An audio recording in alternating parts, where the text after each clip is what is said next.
anda masukkan diri anda ke dalam WordPress yang berkenaan, jika anda terlupa macam mana nak masuk dalam WordPress, jangan lupa anda masuk dalam Workspaces, pergi kepada Zeki App Installer. Dalam Zeki App Installer ni dia akan bagi tahu manakah skrip yang telah anda install. Okey, contoh macam yang saya punya ni dia telah installkan dalam web yang berikut. Macam mana nak pergi? Dia tak bagi dah idea macam tadi. Jangan risau. Anda kena faham sendiri. Ini link kamu. Pastekan link kamu ni pada browser. Slashkan dia. Tambah perkataan wp-admin. Ini membolehkan anda masuk dalam administrative account. Okay? Administrative account. Sebab saya tak pernah log out. So dia login balik je lah. Kemudian step yang berikutnya. Anda telah pergi kepada plugin tadi kan? Anda tekan butang add new dan anda telah install plugin namanya Google Analytics. Jadi setelah anda berjaya install, anda boleh lihat semula apa yang telah anda install itu dalam page yang diberi nama install plugin. Ya? Ada ed kat situ, maksudnya yang telah diinstall. Pada install plugin ini ada Google Analytics, anda boleh tekan butang setting. Pada setting anda boleh masukkan GA code kamu. GA code ni nak dapat kat mana? Dekat dalam Google Analytics yang anda belajar masa kelas pagi tadi. Betul tak? Kalau anda terlupa, tolong pastikan anda betul-betul faham. Jangan guna Google Analytics code yang tadi. Sebab yang pagi tadi punya, siapa punya? Itu Google Site punya. Yang ini WordPress punya. So, buat yang baru. Macam mana nak buat yang baru? Pergi kepada admin. Pergi kepada create property. Okay, create property dia akan bagi menu. Last kali anda akan create a data stream. Pada data stream ini, tuan-tuan dan puan-puan, jangan lupa untuk mengisi alamat dia mengikut alamat yang dalam WordPress. Ya. Anda masuk ke alamat yang lengkap. Kemudian anda akan dapat GA code ni, iaitu measurement ID, copy. Kemudian pada anda punya Google Analytics Console, plugin setting, masukkan nombor yang berkenaan. Okey, yang ini selesai. Baik. Kita ada lagi satu plugin yang utama untuk anda gunakan, iaitu dipanggil sebagai SEO. Apa dia? SEO. Okey, pergi plugin, pergi kepada add new. Sila lakukan sekarang. Plugin dan pergi kepada new. Now, anda tulis perkataan SE dan O. SEO ni adalah kata nama khas bagi satu mekanisme menarik orang masuk ke website yang diberi nama Search Engine Optimization. Ya. Search Engine Optimization ini membolehkan siapa-siapa saja dalam dunia ni pergi ke website kamu. Okey, dah sudah tulis SEO? Dia akan berpusing lah macam saya ni kan, ambil masa sikit sebab dalam kelas ni ada 50 orang. So 50 orang semua akses tempat yang sama, dia akan ada sedikit hang lah.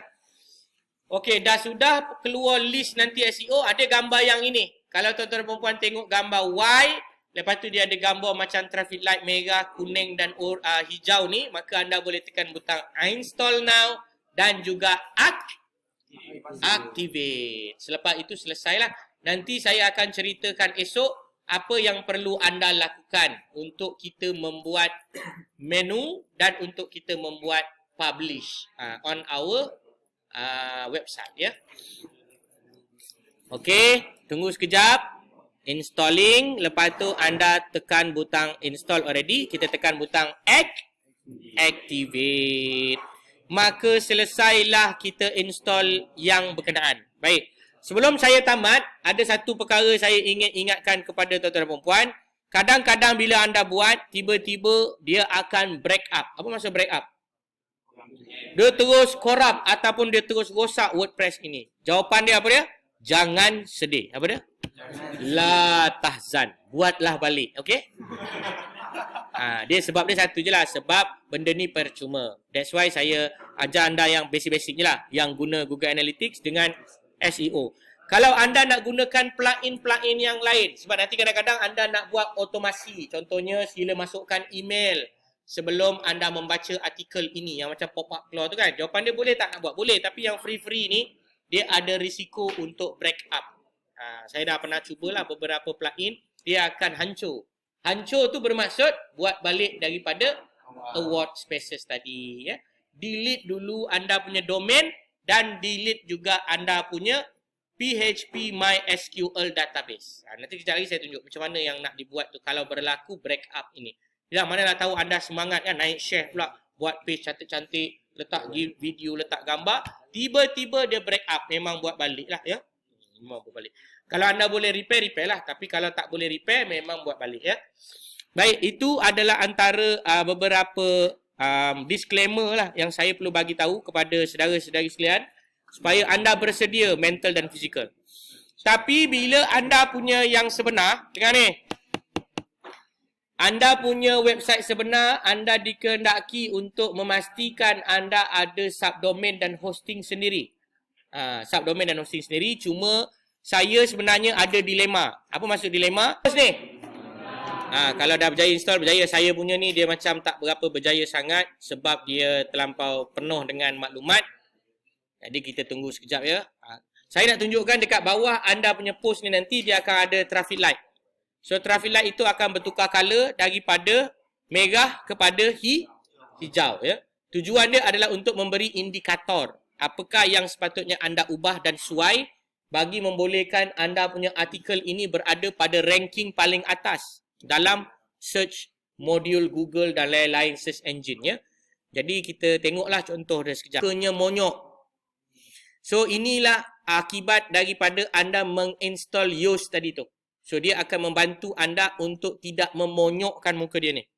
So nanti kita akan belajar esok macam mana cara kita nak buat artikel supaya dianya mematuhi perkara-perkara SEO ini. Contoh dia dah bagi tahu kat sini.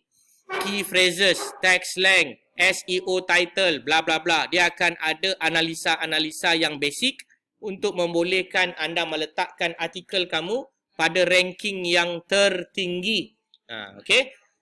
Dah selesai, maka anda boleh tutup. So install dua ni je. Satu Google Analytics, satu lagi Yoast.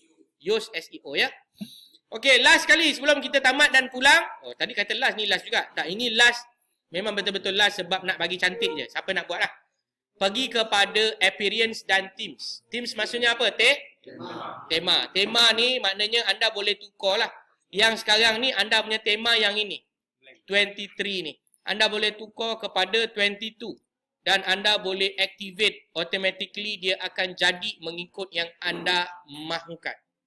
So apabila anda tekan je activate, dia akan ubah suai lah seperti website yang kamu inginkan. Sebagai contoh ya, website saya tadi telah berubah daripada satu bentuk dan rupa paras demikian kepada rupa paras yang sebegini. Ini contohlah yang terbaru. Nampak dia dah berubah ya. Jadi tuan-tuan dan perempuan boleh explore lah tema apa yang kamu mahukan. Contoh contoh.